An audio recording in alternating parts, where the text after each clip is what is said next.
Así es que con mucho orgullo les presento al día de hoy al fundador de este protocolo, que dirigirá unas palabras a ustedes sobre los principales retos que enfrentamos hacia la construcción de uno de los proyectos más importantes de nuestra generación, ya que con Ethereum vamos encaminados hacia la privacidad, libertad y descentralización del Internet.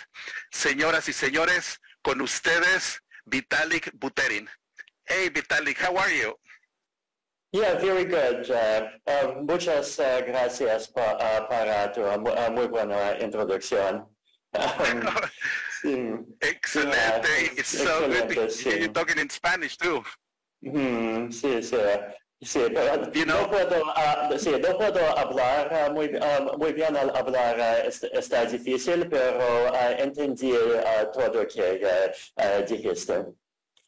Wow, eso me encanta, de hecho, así que excelente, me encanta.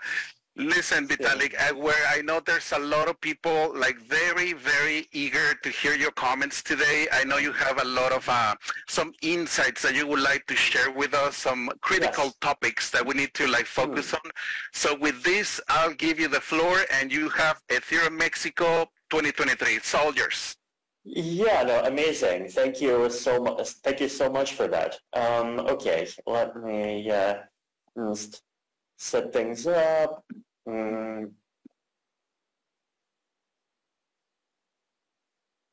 Okay, I will switch over to some slides right now. Just 1 second. Yeah, system desktop capture, share, output. Share. Okay, great. Do you see the slides?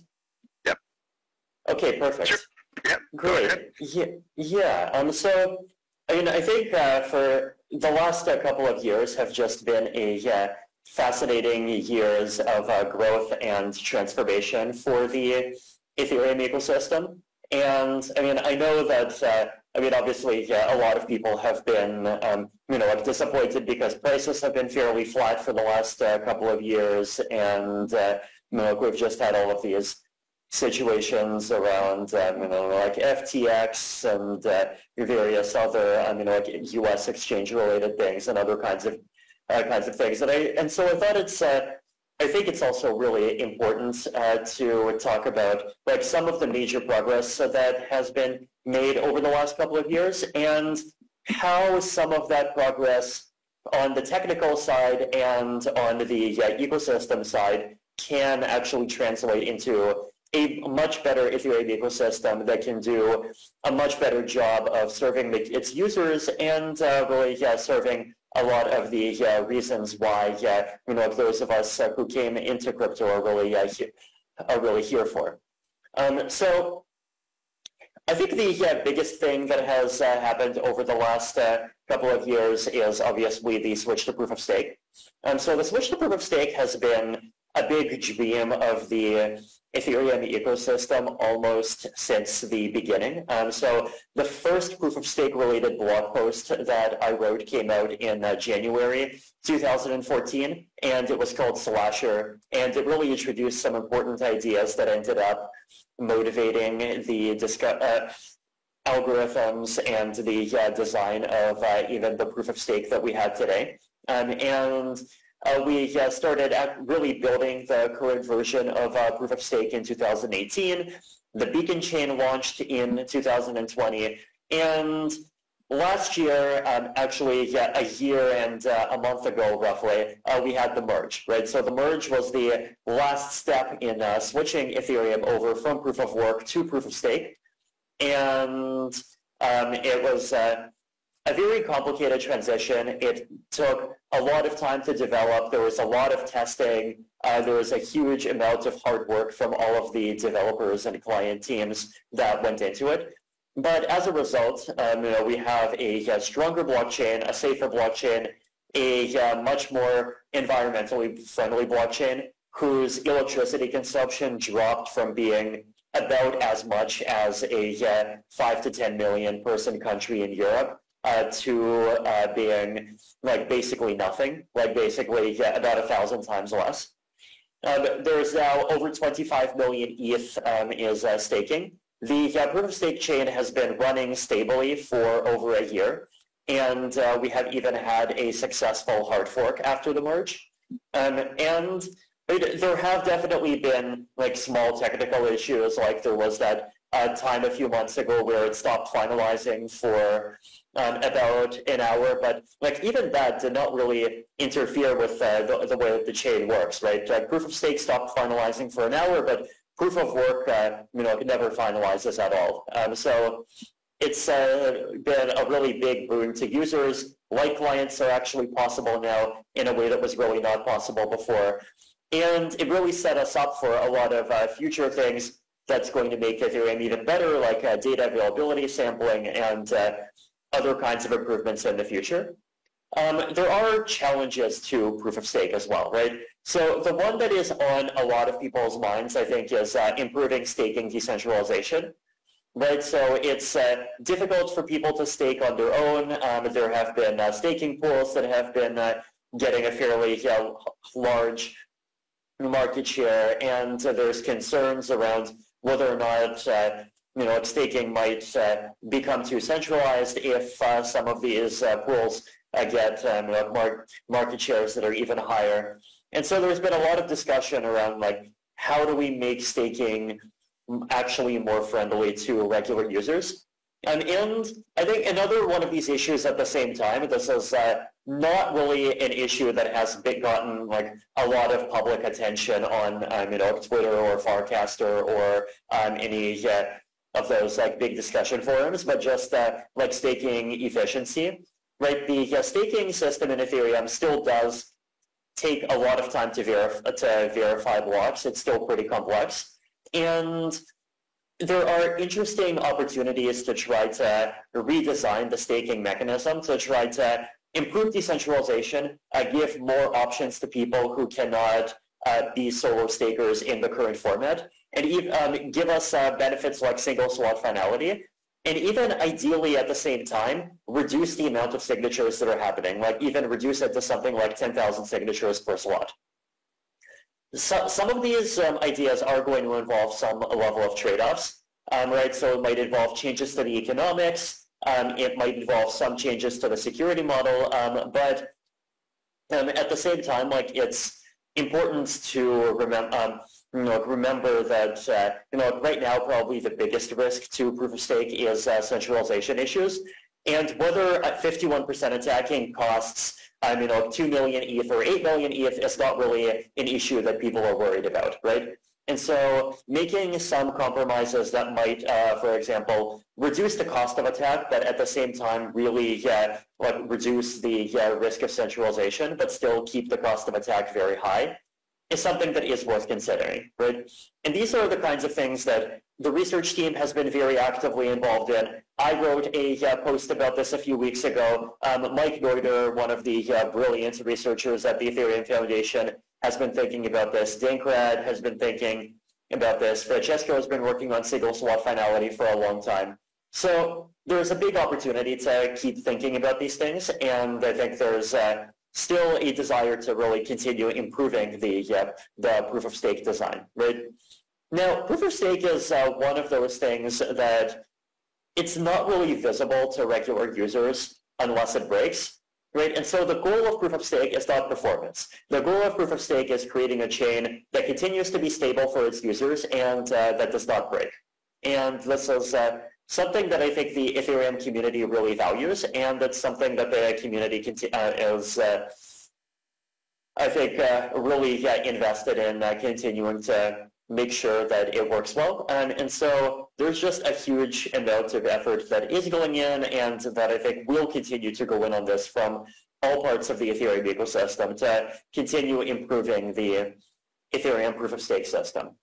Account abstraction. So account abstraction is a topic that is going in a different direction. So this is really about two different kinds of goals. And this is about improving the user experience for regular users and making it easier for regular users to use the Ethereum blockchain directly, right?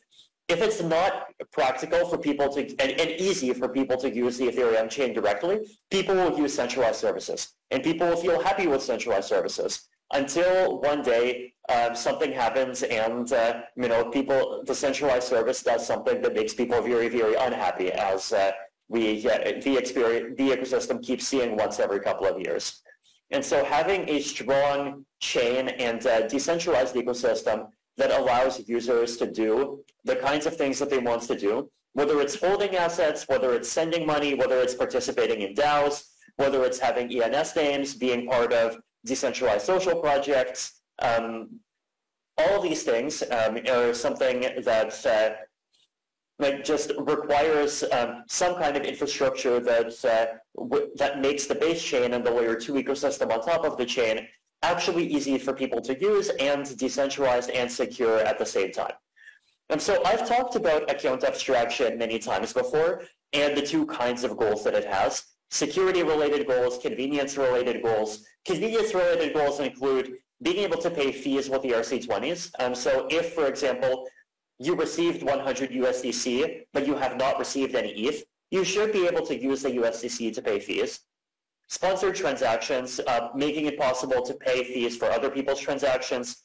On the security side, having better multi-sig wallets, having better social recovery wallets, key revocation, being able to change the keys that you use, custom signature algorithms. So this makes it easier to use things like the trusted hardware devices that are already in people's phones to really improve the security of people's accounts. And it also gives us a path to quantum safety that we did not have before. And finally, being able to do multiple operations within one transaction is actually a pretty big both for convenience and for security. So account abstraction has a lot of these different benefits that you can look at from a lot of different angles. And with ERC-4337 and with the Layer 2 EVM roadmap, these are all things that are really starting to move forward very quickly now. Multisigs and social recovery, right? So I think that one of the big challenges for regular users is basically the risk of losing your account or the risk of having your account stolen. It doesn't matter if the interest rate that a DeFi project says that it gives you is 4% or 6% if your actual rate of return is negative 100%.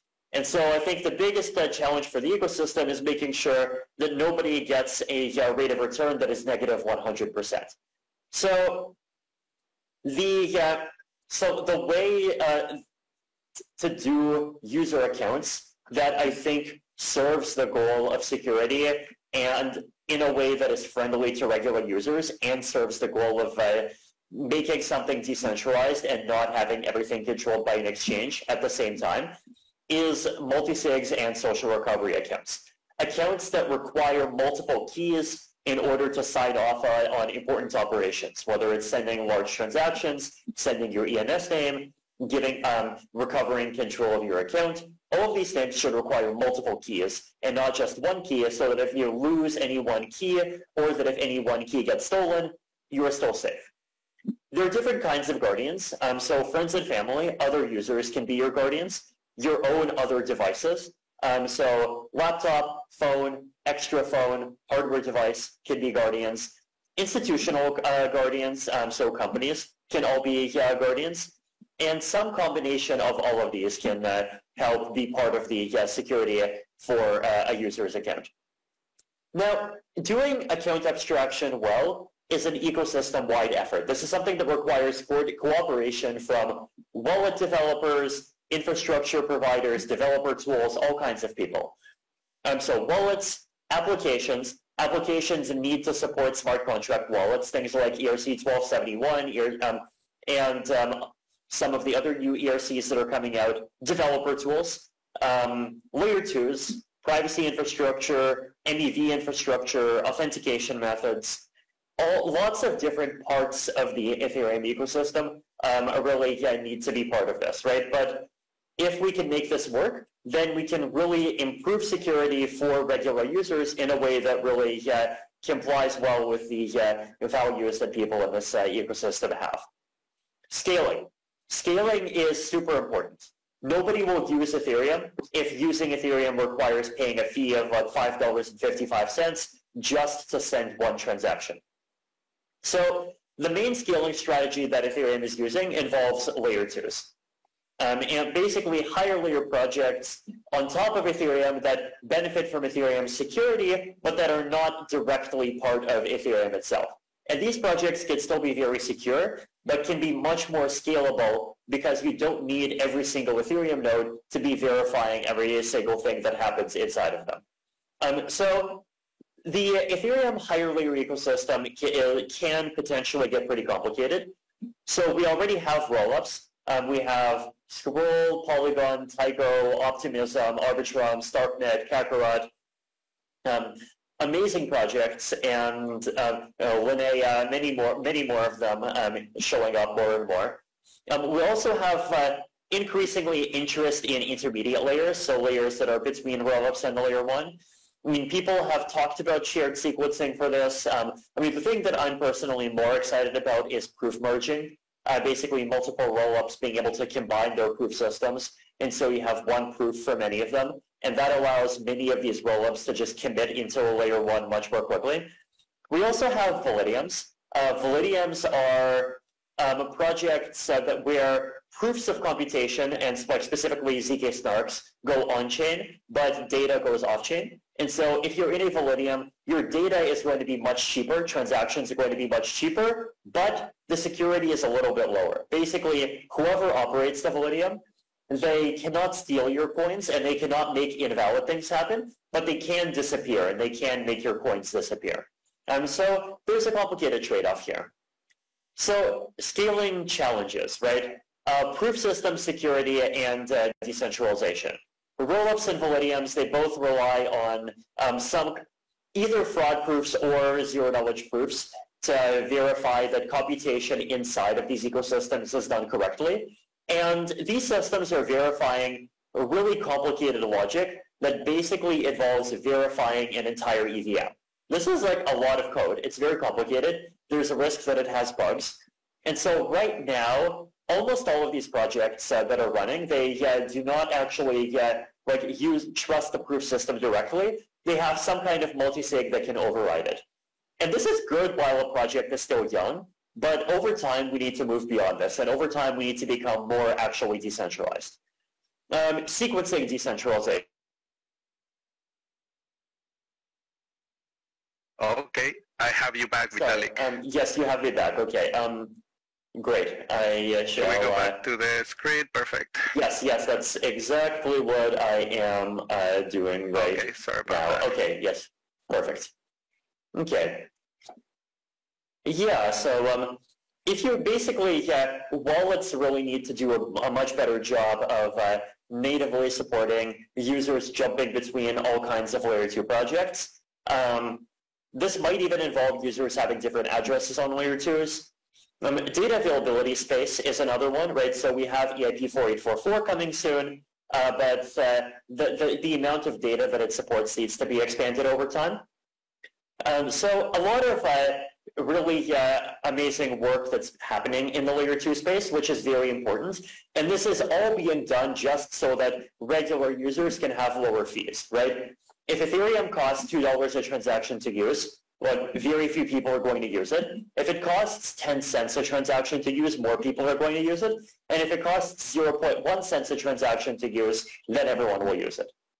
So if you're a layer 2 and you're building now, one of the challenges that is worth thinking about is basically, are you going to be a rollup or are you going to be a Validium? And this is a choice that is really important for projects in the ecosystem. Because we're seeing a lot of interest in enterprise blockchain applications. We're also seeing a lot of interest in independent blockchains becoming layer 2s, right? So Celo announced this about 2 months ago, and other projects, I think, may end up going in a similar direction. And the big trade-off is basically, does data go on-chain or does data go off-chain? If data goes on-chain, you have higher fees, but you have better security. If data goes off-chain, you have lower fees, very close to zero fees, but lower security. And where on the spectrum you need to be really depends on how security demanding an application is, right? So for example, account key stores, systems that manage basically your keys for your account across many layer 2s. Those should be either on a very secure rollup or even on a layer 1 in the short term. High value financial assets better be on a rollup or on a layer 1. ENS names closer to here. Lower value financial activity, things like decentralized exchanges, where there's only a few coins that are being kind of in transit at any one time, more scale demanding, centrally managed ecosystems, so like internal tokens of virtual worlds, more scale demanding, enterprise applications that are not financial probably should be Validiums, games definitely should be Validiums. So it's important to kind of choose the right choice depending on the trade-offs of a particular application.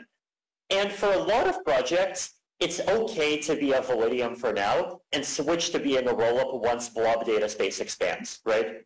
So this is one of those trade-offs that I expect a lot of projects are going to make. Like they're going to be a Validium in the short term and being a rollup in the longer term. And I think this is something that is totally fine.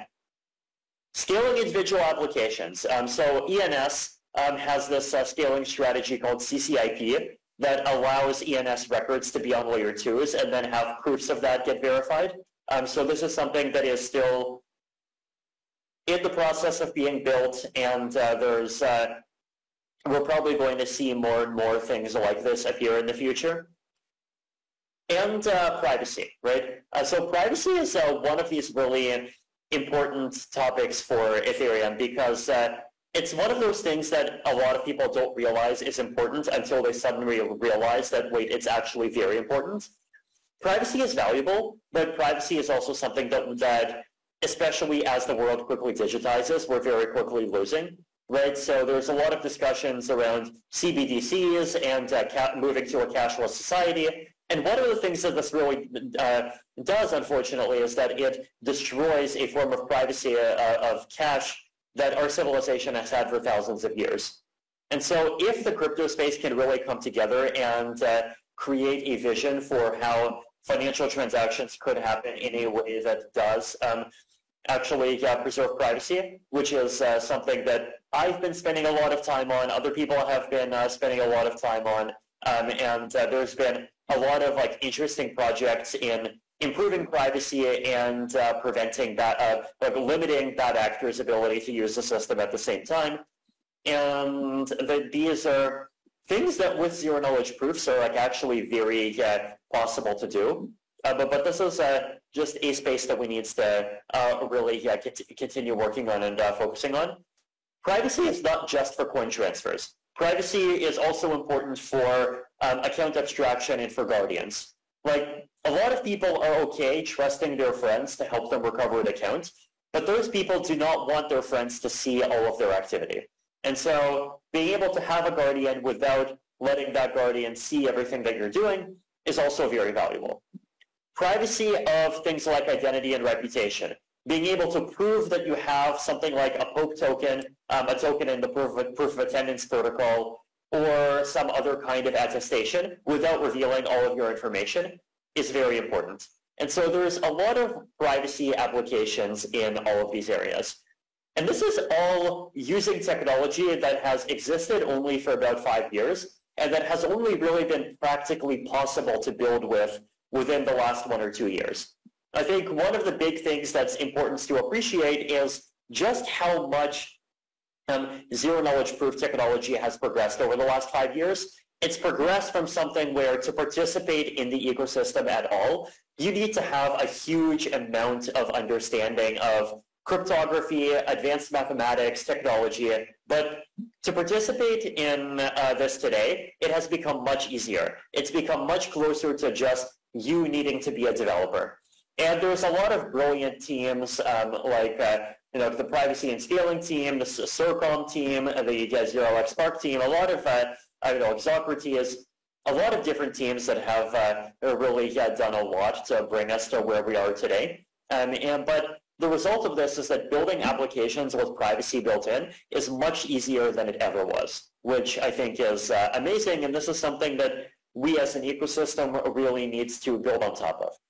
So I think my conclusion here is that one of the big things that we really need to focus on in this next decade is just keeping the base layer robust and keeping the base layer stable, but at the same time, cautiously expanding a few aspects of its capability, right?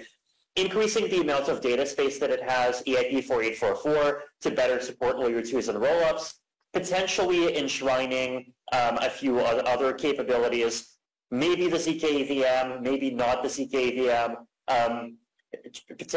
some aspects of staking, potentially just improving EVM capabilities in other directions, but really doing this kind of slowly and carefully and in a way that still preserves decentralization and preserves openness and stability above everything else.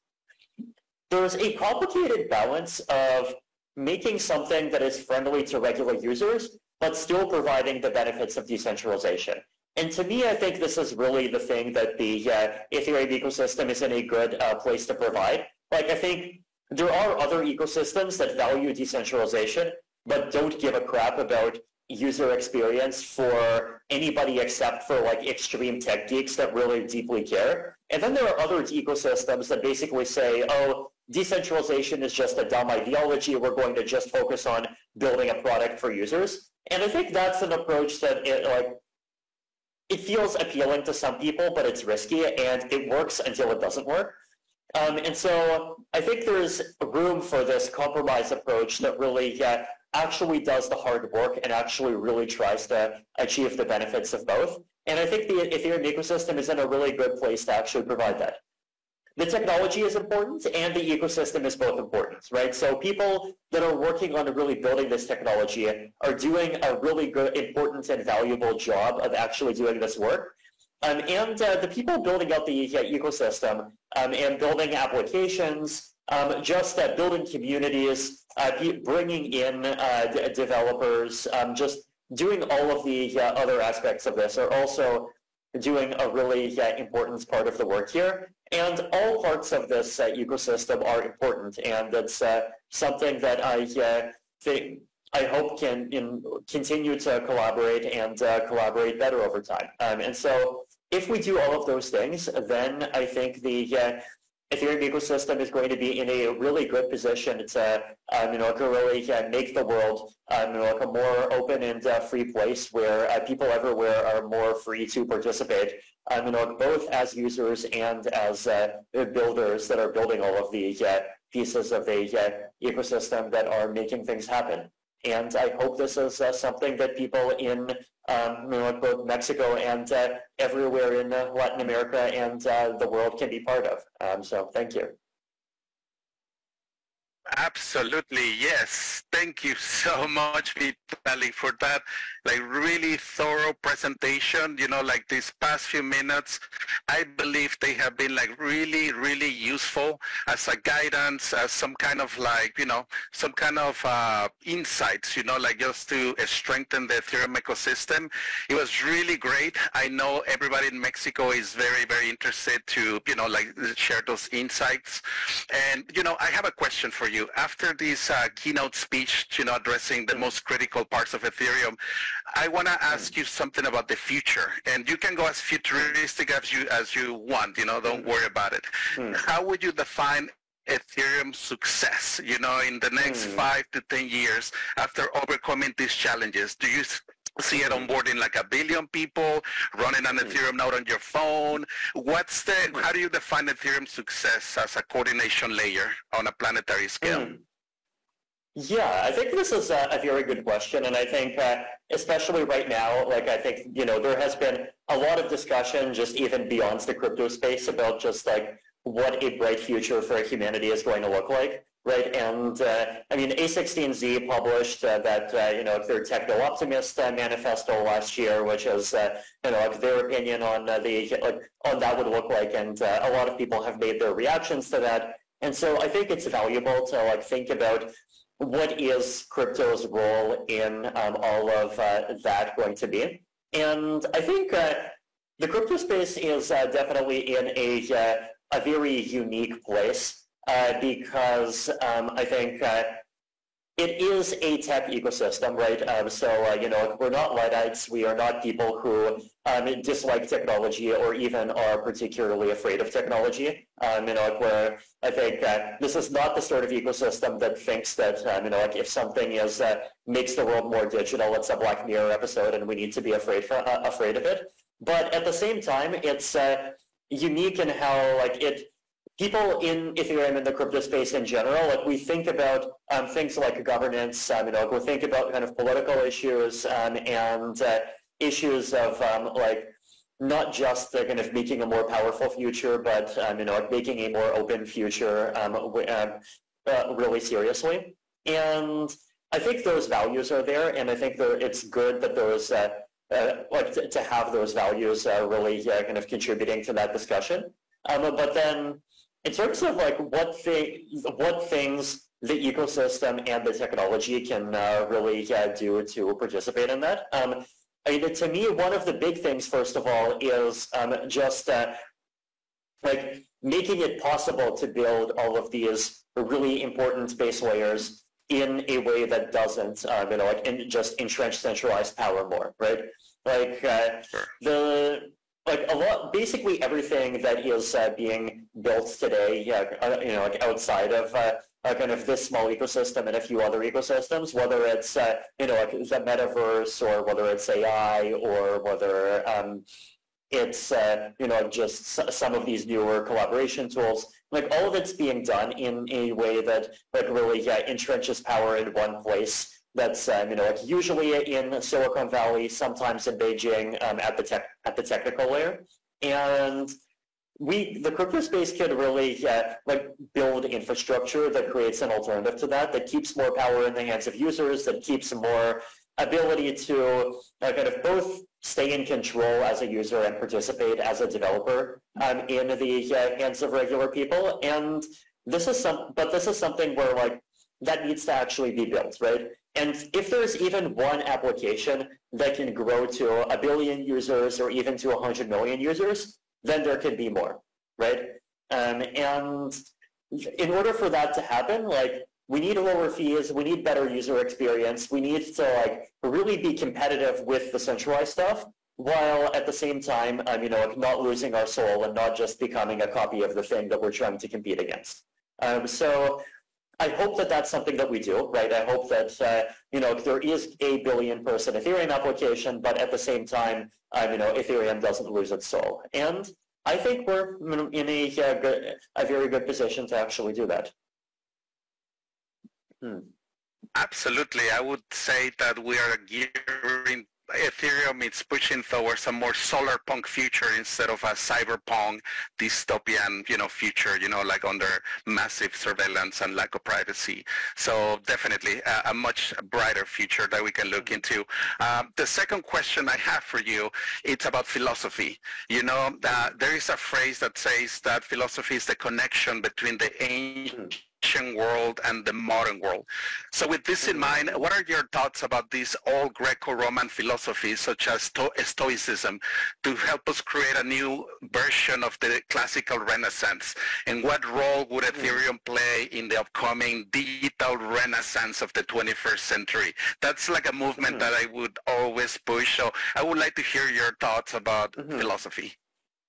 Yeah, I think especially when you go and look back to some of the more ancient philosophies. Whether it's Greco-Roman or even some of the things from China or India, a lot of them are just saying very similar things, and it's just very similar insights that come up again and again, right? The value of not just having a healthy body but also having a healthy mind. The value of respecting people's freedom and recognizing that it's not just the top of society, but it's also the bottom that really has intelligence and wisdom that that needs to be taken into account. Even there's even ancient Chinese philosophers saying those things. There's a lot of just thinking about some of these deep political questions and what the kind of different forms of politics are, where there's some things that are improving, and then there's other things that kind of go in cycles. I think it's it's important to think about those things. I think also, to me, the value of kind of going back in history and sort of going outward in history at the same time is just kind of reminding ourselves about what kind of diversity is possible, right? It's if you don't do that, then it's easy to think that we have these particular values and we have these particular concepts of rights, and there's particular types of parliament and court systems that are there to try that are the only way to achieve those things.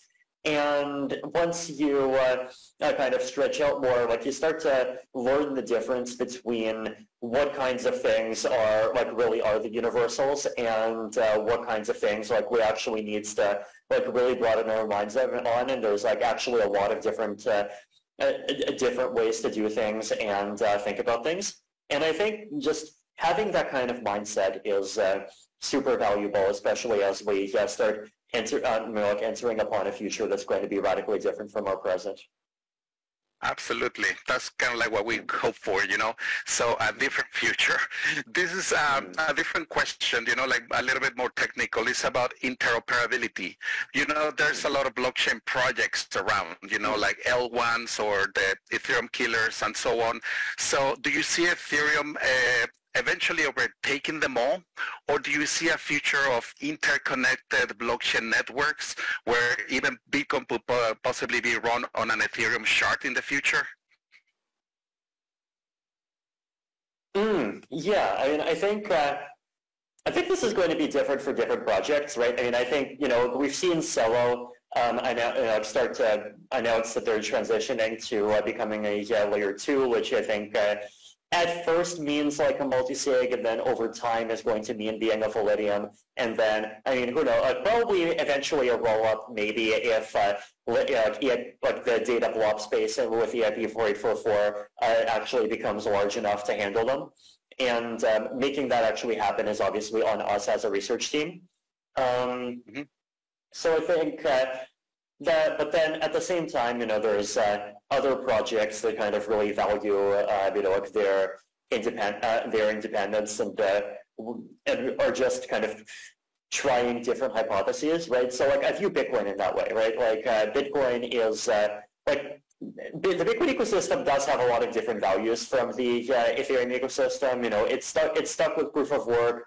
It's much more extreme than we are on keeping the layer 1 functionality pretty minimal, and it's more okay taking trade-offs of the layer 2 being more centralized as a result of that, and different issuance schedules, different on a lot of things, and that's in that case, it probably doesn't make sense to try to force Bitcoin on top of Ethereum or force Ethereum on top of Bitcoin. I think it's it's good to have the two ecosystems running on different philosophies, because I think if you have two different groups of people that have different philosophies, then if you try to force them to be together, then they often just end up fighting. But if you force them to realize, or if you give them room to realize their own visions separately, and you have a little bit of distance, then that's the way to create peace, and sometimes even the way to create more collaboration over time.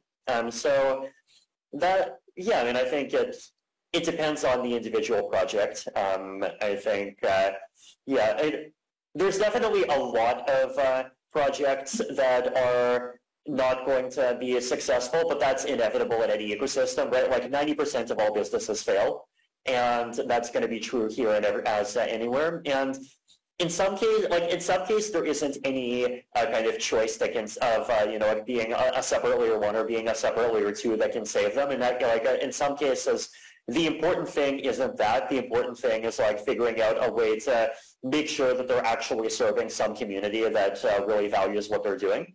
But in some cases, whether or not they're part of the Ethereum ecosystem does make the difference. So I think it's very case by case. I think in Ethereum, we obviously we always love wanting to be like as friendly as possible with and build a good and stronger relationship with projects that like do share our values. I mean, not the Ponzi's. Ponzi's should be as far away from Ethereum as possible, right? Yeah. Absolutely.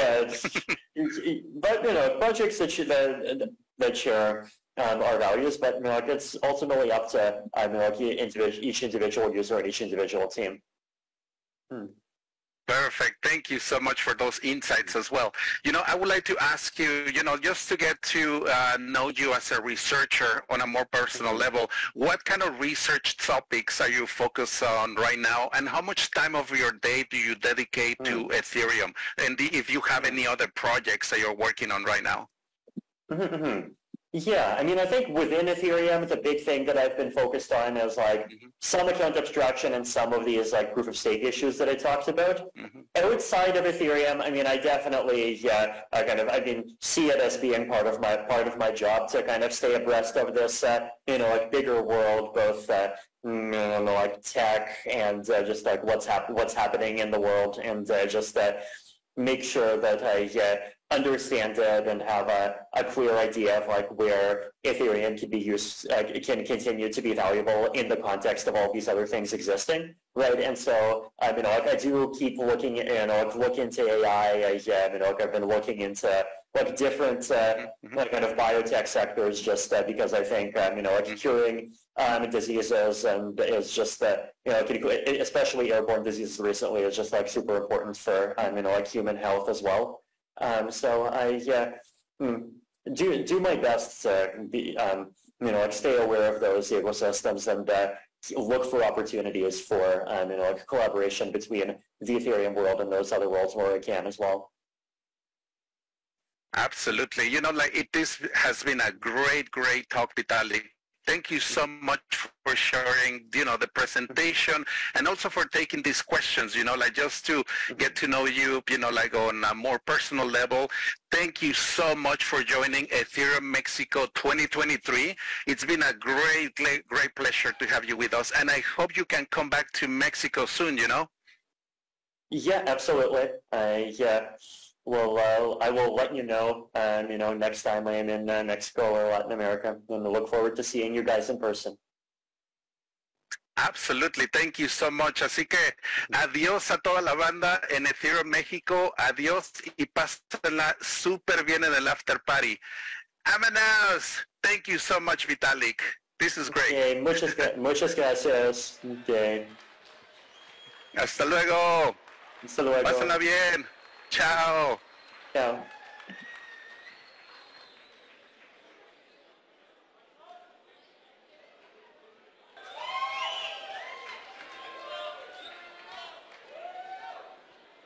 ¿Cómo se la están pasando?